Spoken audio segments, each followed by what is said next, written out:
मैं हूं रवि प्रकाश और यह कार्यक्रम है संप्रति। आज सब लोग जानते हैं साल 2022 है, हमारे आज़ादी के 75 साल होने वाले हैं अब। इसलिए पिछले साल से ही 15 अगस्त से पूरा देश आज़ादी का अमृत महोत्सव मना रहा है। यह इसलिए भी ज़रूरी है कि हम अपनी चीज़ों को रिकॉल कर सकें, हमारी विरासत कितनी मजबूत थी, कितनी समृद्ध थी और उस विरासत की बिना पर हम कितना आगे बढ़ पाए हैं एक देश के तौर पे, और दुनिया में कितना हमारा नाम हुआ है, किन क्षेत्रों में हमने प्रगति की है, किन चीज़ों को हमें याद करना चाहिए, क्या और करना चाहिए। इन सभी बातों पर डिस्कशंस हो रहे हैं गवर्नमेंट के लेवल पे भी, एनजीओज़ के लेवल पे भी और देश के तमाम नागरिकों के स्तर पर भी। तो आज के इस कार्यक्रम में हम लोग बात करना चाहते हैं आज़ादी का अमृत महोत्सव के साल पर, अपनी आज़ादी के बारे में। पहले भी हम लोगों ने इस पर बात की है कई कार्यक्रमों में अपने, और आज भी वही उसी विषय पर बात करना चाहते हैं। और इसके लिए हमने दो खास लोगों को अपने स्टूडियो में बुलाया है। हम स्वागत करते हैं अमन कुमार जी का, जो हमारे अपने हैं, डीडी झारखंड के मुख्य चैनल विशेषज्ञ हैं, और जयनंदू जी का, जो झारखंड खाड़ी बोर्ड के पूर्व अध्यक्ष हैं। आप दोनों ही लोग हमारे कार्यक्रम में स्वागत है।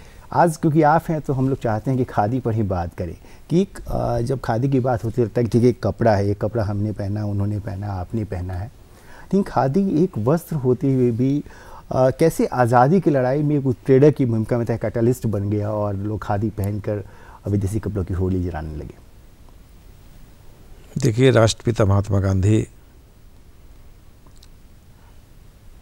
अमर हैं, अब दुनिया में नहीं हैं, लेकिन हमारे हवा में हैं, तरंगों में हैं, समुद्र की लहरों में हैं। और उनके नेतृत्व में आज़ादी की लड़ाई लड़ी गई और उनका सबसे बड़ा हथियार जो था वो था खादी और ग्राम उद्योग। इसलिए नहीं कि रोज़गार मिले, इसलिए कि एक समाज भी संगठित हो, लोग जो आज़ादी, भारत को आज़ाद कराना चाहते हैं वो लोग एकत्रित हों और एक मंच पर आकर के ये जो विदेशी कपड़े हैं, विदेशी वस्तुएं हैं, उसको हम कम से कम इस्तेमाल करें और नहीं के बराबर करें और अपने उत्पाद करें और उसको हम आगे बढ़ाएं।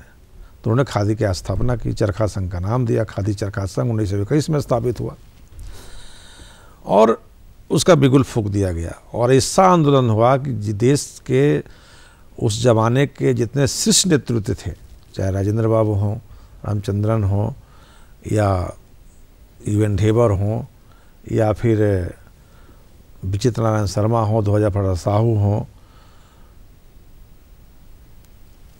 द्वारिका प्रसाद मिश्र हों, सारे लोग इसमें समाहित हो गए। कुछ लोगों ने तो चुनाव लड़ने से इनकार कर दिया और इसी में समाहित, जैसे ध्वजा बाबू। और ये आंदोलन चला। तो मैं समझता हूँ कि आज़ादी की जो 75वीं वर्षगांठ है अमृत महोत्सव के तौर पर मनाई जा रही है,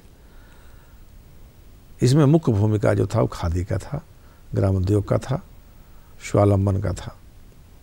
और जो ढांचा एकत्रित हुआ, मैं तो बार बार यही कहता हूँ कि हमारे पास जो गांव का परिवेश है, गांव की जो संस्कृति है, गांव की जो कारीगरी है, उसको मजबूत करने में, उसको एक मजबूती प्रदान करने में और गांव को स्वावलंबी बनाने में वो आंदोलन के साथ साथ ये भी काम चला।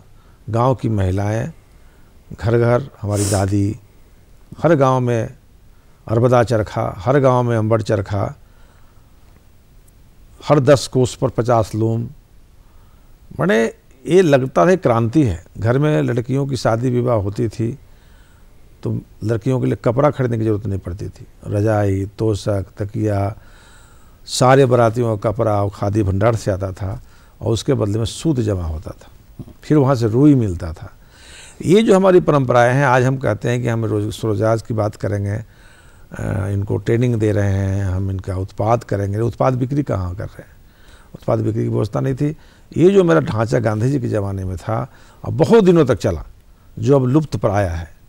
अब आज के दिन में वो परंपरा नहीं है, लेकिन हम किसी को कच्चा माल दे रहे हैं, पक्का माल ले रहे हैं, बदले में मजदूरी भी दे रहे हैं, वेजेज भी दे रहे हैं। मजदूरी हम लोग शब्द नहीं लेते हैं, हम लोग मानदेय कहते हैं, हम लोग मजदूरी नहीं कहते हैं।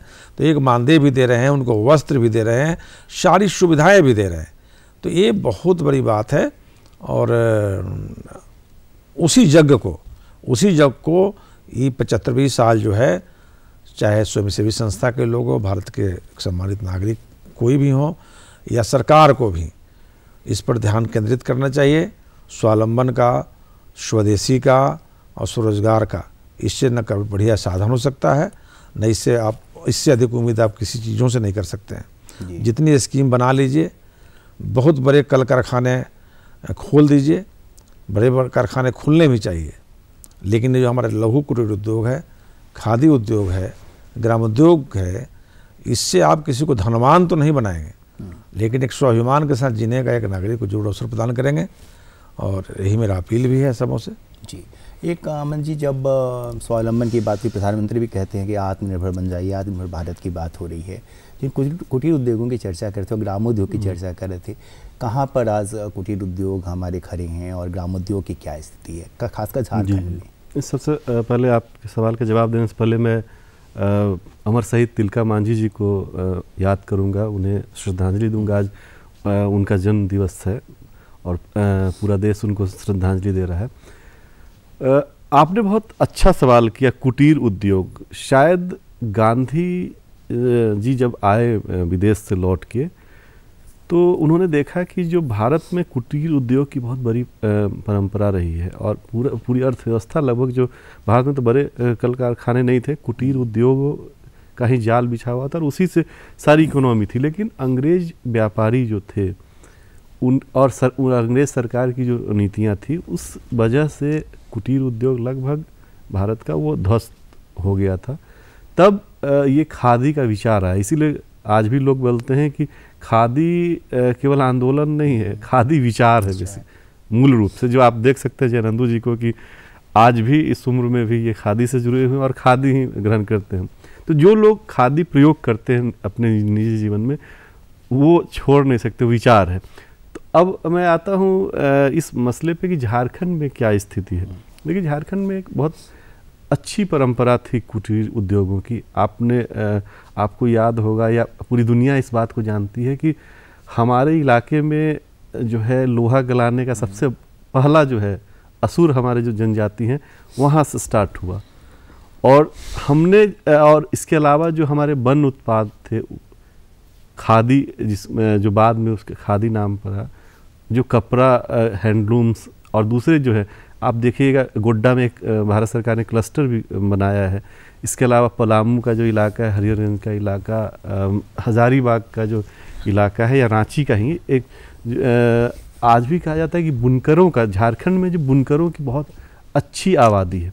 तो कुटीर उद्योग जो है बहुत बेहतरीन ढंग से यहाँ पे किया जा सकता था, लेकिन बीच में कुछ जो है उसकी स्थिति थोड़ी चरमराई है।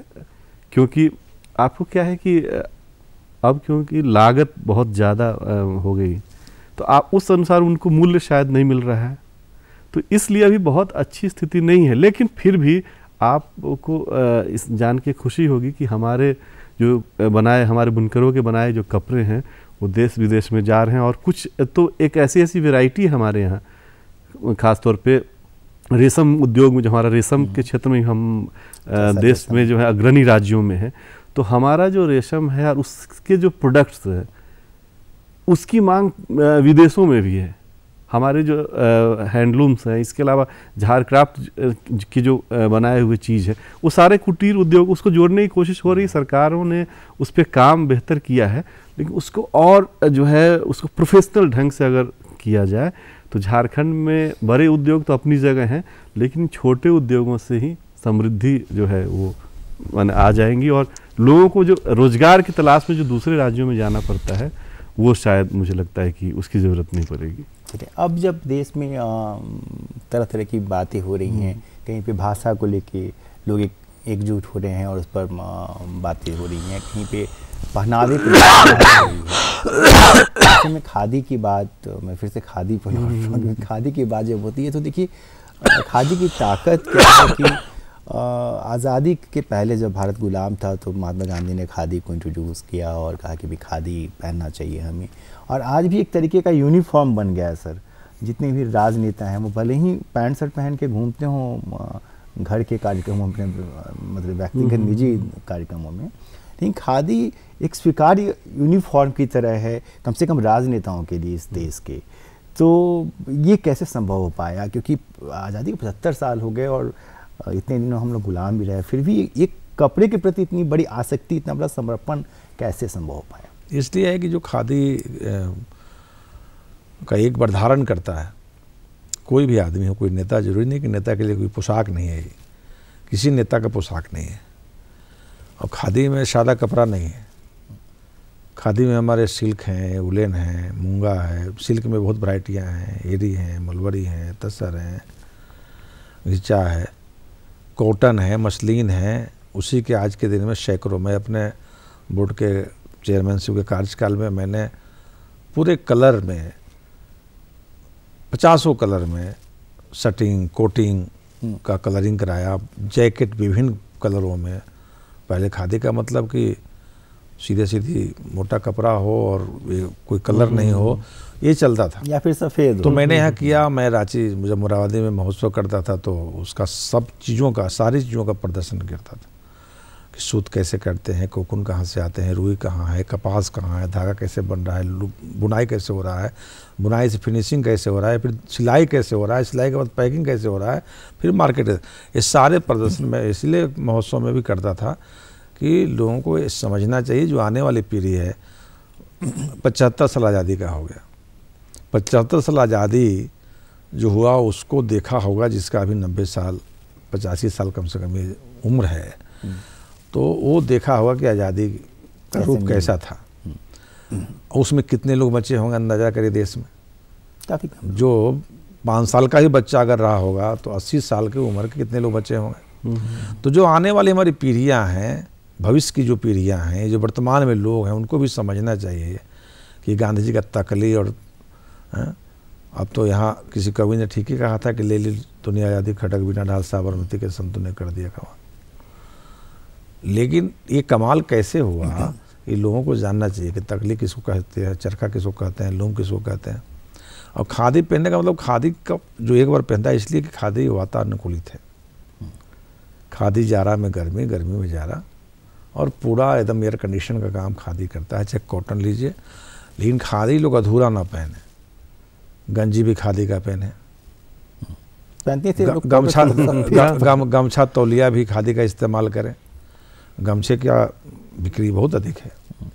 और एक खादी का चादर लीजिए, खेस चादर लीजिए, वो कंबल का काम करता है और सालों भर ओढ़िए, फिर कुछ रजाई की ज़रूरत नहीं है। खादी का बिछावन चादर लीजिए। अब देखिए, दो फर्क है। खादी के विषय में मेरा एक बहुत बड़ा सुंदर संदेश है। किसी ने पूछा कि खादी सबसे अच्छा कब दिखता है, तो मैंने कहा कि जिस दिन फटता है। मतलब ये हुआ कि खादी जिस तरह पुराना होता है उतना नया दिखता है। खादी से किसी के आप व्यक्तिगत जो उसका स्टेटस है उसका ही पता नहीं कर सकते हैं कि आदमी किसान है, मजदूर है, नेता है, अफसर है, गांव का कारीगर है, या क्या है। खादी पहनिएगा तो आपको पता करना। लेकिन पैंट शर्ट जो मिल के कपड़े हैं उससे पता चलता है कि वो जितना धोइएगा पुराना दिखेगा, खादी जितना धोइएगा नया दिखेगा।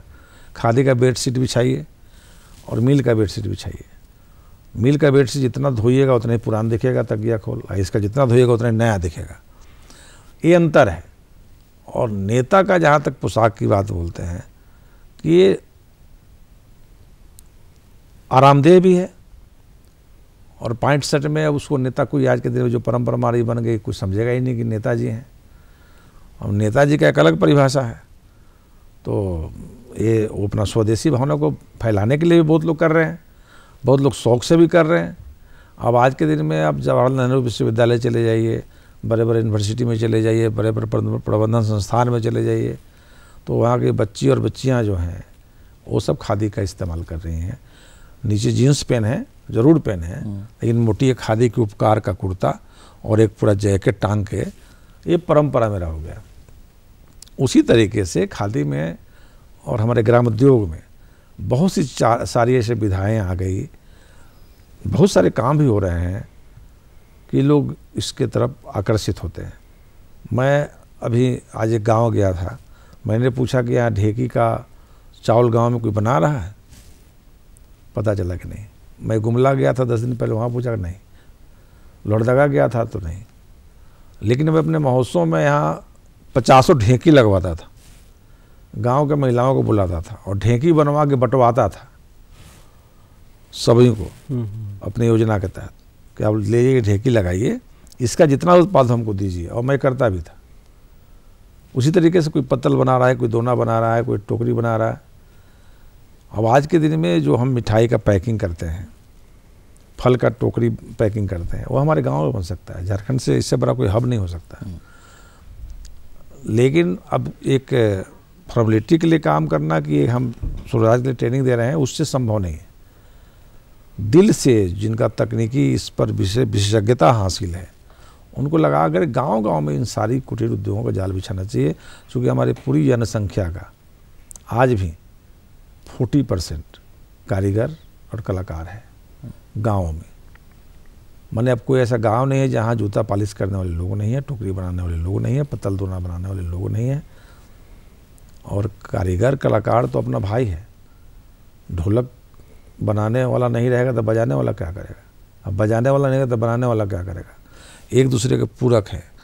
तो अब आप जैसे इन्होंने कहा कि असुर लोग यहाँ, जब टाटा कंपनी लोहा का आविष्कार स्टील नहीं बनाती थी, तो ये लोग पत्थर से वो बनाते थे। जाइए आप बिशनपुर के इलाके में मंदिर में त्रिशूल लगा हुआ है, आज भी जंग 200 साल का जंग नहीं लगा है, जंग नहीं आता, तो चमका हुआ है। हमारे झारखंड में आप लोग को पता होगा कि आगर इस देश में कहीं नहीं बनता है। आगर का मतलब लकड़ी में छेद करने वाला बर्मा जिसको कहते हैं, वो सिल्ली में बनता है और उसके लिए कोई मशीन इक्विपमेंट नहीं है। झालदा में हमारे 50 कारीगर आज भी आपको आगर रोड पर आगर बनाते हुए मिल जाएंगे, विभिन्न साइजों में। अब कैसे बनाते हैं वो, उनके पास पूंजी नहीं है। अब उसके लिए कलकत्ता से कोई व्यापारी उनको लोहा देता है, यहाँ आगर बनाते हैं, फिर आगर बना कर उनको दे देते हैं, वो फिनिशिंग करके अपना लेवल ला के पूरा दुनिया को सप्लाई करते हैं। उसी तरीके से हमारे यहाँ देवघर में हम लोगों ने बहुत सहायता किया था अपने समय में, जो बटखरा बनाते हैं, बटखरा, तराजू, बर्तन, कढ़ाही वो बनाते हैं। हमारे यहाँ भगैया में कारीगर हैं जो सिल्क बनाते हैं।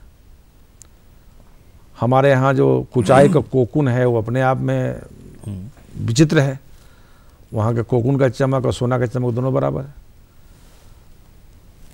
तो इसलिए हमारे यहाँ बहुत संभावना है। कोकुन का जो धागा है उस तो छोड़ दीजिए, कोकुन की डंटी जो होता है उससे जो कपड़े बनते हैं वो पश्मीना से भी गर्म होता है। कोकुन की डंटी से जो काला काला डंटी होता है। तो कहाँ दिक्कत हो गई कि कहीं कोई दिक्कत नहीं होती है, दिक्कत कहीं कोई नहीं है। देखिए, एक उस काम को फैलाने की जरूरत है। अब कोई 2 महीना रहेगा, 4 महीना यहाँ चला जाएगा, तो उससे परंपरा से काम नहीं होता है। जो जहाँ है कुछ दिनों तक रह के उनको काम लगना चाहिए, चाहे वो जिस पद पर हो, जिस जवाबदेही में हो, कहीं भी हो, तो उनको आप जवाबदेही देंगे तो काम करेंगे।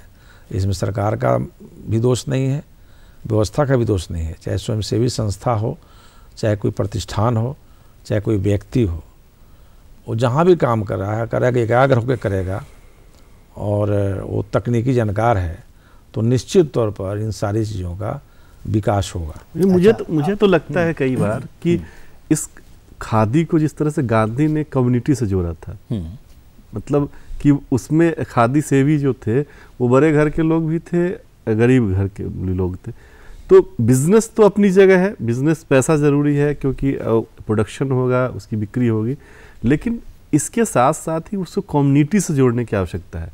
जब तक खादी को खादी भंडारों में और राजनीतिक जो है मंचों तक सीमित रखेंगे, तब तक मतलब इसका जो है ये सिमटता जाएगा। और तो मुझे लगता है कि आज भी देखिएगा कि घरों में महिलाएं जो है वो बैठी हुई हैं, मतलब कहने का मतलब कि उनके बच्चे बड़े हो गए हैं, वो नौकरी नहीं करती हैं, पति काम कर रहे हैं, उनके पास काफ़ी समय है। ठीक है, तो आप मैंने जो खादी को देख रहे हैं जो लोग, या खादी पे जो काम कर रहे हैं, उन लोगों को उसको ना फिर से वापस समाज के बीच ले जाना हो। जैसे इन्होंने भी बताया कि पहले क्या था कि शादी ब्याह में किसी चीज़ की आवश्यकता नहीं होती थी, महिलाएं जो है वो 5 किलो उनको कॉटन मिलता था, इधर से वो सूत काट के दे देती थी। तो आज भी महिलाएं चाहती हैं, आप देखिए छोटे छोटे जो स्टार्टअप शुरू हुए हैं, रांची शहर की ही मैं बात करूंगा, तो बहुत सारी महिलाओं ने अपना स्टार्टअप तैयार किया।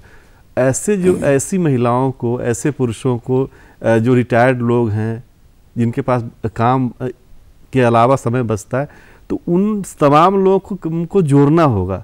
फालतू में बहुत लोग जो समय ऐसे ही आपको मोबाइल पे गेम खेल के या दूसरे गप में गुजार देते हैं, उससे जोड़ना। आपने भी पढ़ा होगा कि महात्मा गांधी जो है वो जिस दिन उनको गोली मारी गई थी उससे एक शाम पहले वो सूत काट रहे थे। तो महात्मा गांधी, उनको क्या आवश्यकता थी? वो तो देश आज़ाद हो चुका था, सब कुछ था, लेकिन वो क्योंकि वो उनके एक दिनचर्या में शामिल हो गया था। तो खादी से, क्योंकि खादी से शब्द सुनते ही हम लोग के मन में एक पवित्रता का बोध होता है, ठीक है, तो उस पवित्रता के बोध को हर आदमी को कराने की आवश्यकता है और लोग जुड़ेंगे मुझे लगता है। तो ये खादी से जुड़े हुए लोगों को ले जाना, केवल आप बाजार और एम्पोरियम की बात कीजिएगा तब फिर वो पता चलेगा खादी वहीं रह गया, और शायद अगले 10-20 साल में लाख प्रयास के बाद ही आपको अपने बच्चों को बताना पड़ेगा कि ऐसा था, ऐसा। खादी को तो बढ़ना चाहिए ना भाई। इस देश के राष्ट्रपिता जिससे जुड़े हुए थे, इस देश की आबादी जुड़ी हुई थी, और कोई सांसद विधायक बनने के लिए वो खादी से भी नहीं हुआ था। हाँ। उसको देश को तरक्की करके करना था। लेकिन क्या हुआ कि वो जनरेशन जैसे ही खत्म हुआ तो धीरे धीरे उसके साथ खादी भी जो है वो कहीं ना कहीं सुषुप्ता अवस्था में चला गया। खादी का जो कॉन्सेप्ट था वो चला गया। तो आप जब तक अपने मार्केट को नहीं, अगर आप अपनी अर्थव्यवस्था, आपके जो आधार थे उसको नहीं अगर बना के रखिएगा तो फिर परेशानी हो जाएगी। आप देखिए ना, लॉकडाउन हुआ जब कोविड की वजह से कई बाजार को बंद करना पड़ा। आप याद कीजिए ना, गांव में पहले क्या होता था कि घर में ही सारे सामान मिल जाते थे, गेहूँ, चावल, सरसों का तेल, आपके बाड़ी में उपजा हुआ आलू, हरी सब्जी तो आपके बगीचे में ही। लेकिन अब क्या है कि थोड़ी सी छूट मिलती थी, आप सब हम लोग चले जाते दुकान में, लाइन लगा के खड़े हो जाते थे। हमारे पास कुछ नहीं है। ऐसा नहीं है कि हम अपने जो छोटे जो खेत हैं घर के सामने, या हमारे पास अनाज नहीं है, क्या हमने सब कुछ जो है बाजार के भरोसे छोड़ दिया? खादी क्या कहता है? खादी का मूल तो यही कॉन्सेप्ट स्वावलंबन का है कि आप आत्मनिर्भर बनिए। तो हमको ना वो फिर से वो दौर वापस कम्युनिटी से जोड़ना पड़ेगा। अच्छा, एक चीज़ और है, आप भी चर्चा कर रहे थे और आपने भी चर्चा की अपने बेटे का संदर्भ देते हुए कि कैसे ढेंकी को देख के जो नई पीढ़ी के बच्चे हैं वो उत्साहित हो जाते कि भाई ढेंकी है। ये ठीक है कि हम सब लोग चूँकि उस ज़माने में के हैं, जन्म जी हम लोग से पहले के ज़माने के हैं, लेकिन हम लोग ये जानते हैं कि ठीक है ढेंकी है, जानता है, सिलोटी लोढ़ा है, ये है वो है। आने वाला वक्त जो है, या अभी का ही वक्त है, जो मिक्सी पे मसाले पीसता है, या जो चावल जिसके यहाँ सर इससे कारखानों से पॉलिश होके आता है, या जिसके पास जांते का कोई उसको ज्ञान नहीं है, यह जो हमारी पारंपरिक चीज़ें हैं और जो हेल्दी थी, स्वास्थ्य के लिए ठीक थी या हैं, वो आने वाले वक्त में भी मौजूद रहें, लोग उस पर बात करें, यह कैसे संभव हो पाएगा? बिल्कुल संभव है। हम जब बिल्कुल इस तरह का एक, मेरे घर में आज भी जाता है, ओखरी है, मूसर है, रांची में हम चीज़ों को लुप्त करेंगे जब बहुत अच्छा खाना खाने का किसी को मन होता है, जिसकी इच्छा है कि सिल लोढ़ा पर मसाला पिसा हुआ हम खाएंगे, ज़्यादा अच्छा वो घर में रखा है, हम भी रखे हैं, और मेरे जैसे बहुत लोग हैं। और हमारे खादी परिवार में मैं बता रहा हूँ, हमारे खादी में देश भर में मेस चलता है, जब जो संस्थाएं हैं उसका मेस चलता है। उस मेस में 80% मेस में आज भी सिलौटी से मसाला पिसाता है, आज भी। और इसीलिए ऐसी कोई बात नहीं है, आपको इस पर ध्यान केंद्रित करना होगा। बाजारू व्यवस्था बहुत बढ़िया है, लेकिन अपने आप संस्कार को, अपने व्यवहार को, और अपने जो हमारी संस्कृति चली आ रही है वो स्वास्थ्य के लिए भी, और जो योगा करते हैं सुबह में, या जो कुछ भी आप करते हैं, उससे बढ़िया है कि आप शारीरिक मेहनत कीजिए। कहाँ किसी को शुगर और प्रेशर होता था? कम होता था, होता होगा, लेकिन लोग गांव की महिलाएं एक साथ एक उखरी में 5 मूसर एक बार जा रहा है, हेरा फेरी, पता नहीं चलता था कब किसका, टकराता नहीं था। और वो गिर गया, दूसरा आदमी उसको सूप से कर रहा है। तो सामूहिकता का बोध, सामूहिकता बोध था। जी। तो एक सामूहिकता का बोध था, ये जरूरी है और आज भी जरूरी है। पहले खेतों में जब कोई फसल लगाया जाता था तो जो गुतिया में अपने लोग रहते थे सबको आमंत्रित किया जाता था कि आज हम ईख लगाने जा रहे हैं, जब गेहूं लगाने जा रहे हैं, जब मक्का लगाने जा रहे हैं। तो जाके खेती की शुरुआत होती थी, 5 आदमी उसमें जाके 10 आदमी, 15 आदमी, 20 आदमी, जितने गांव के लोग थे अपना वो उसका खेत में वो किया, उसका खेत में वो किया। उस दिन उसके घर में खाना बनता था। तो उस ज़माने में चावल का अकाल था, तो उस दिन चावल का भात बनता था, सब्जियां बनती थी, दाल बनता था, घी भी आता था, दही भी आता था। तो 10-15 आदमी तो खाते थे। इसलिए कि आज खेती की शुरुआत हुई है। हम अगर परंपरा को छोड़ देंगे, सारी चीज़ों को छोड़ देंगे, सामाजिकता का बंधन छोड़ देंगे, तो अब ये संभव नहीं है। ये भी कोरोना बीच में हुआ, मैंने सोचा कि मैं क्या करूं, तो मैं यहाँ के 10-15 महिलाओं को बुला करके मांस बनवाना शुरू किया। आप ताजुब करेंगे, 5 लाख मांस उत्पादन हुआ और मैंने सरकार में भी कुछ डोनेट किया, पोस्ट ऑफिसों के माध्यम से सेल हुए और लोगों को रोजगार भी लगा जहाँ 1 रुपया का संसाधन नहीं था। ये है, चलिए मुझे रोकना पड़ेगा आपको क्योंकि हमारे पास वक्त नहीं है।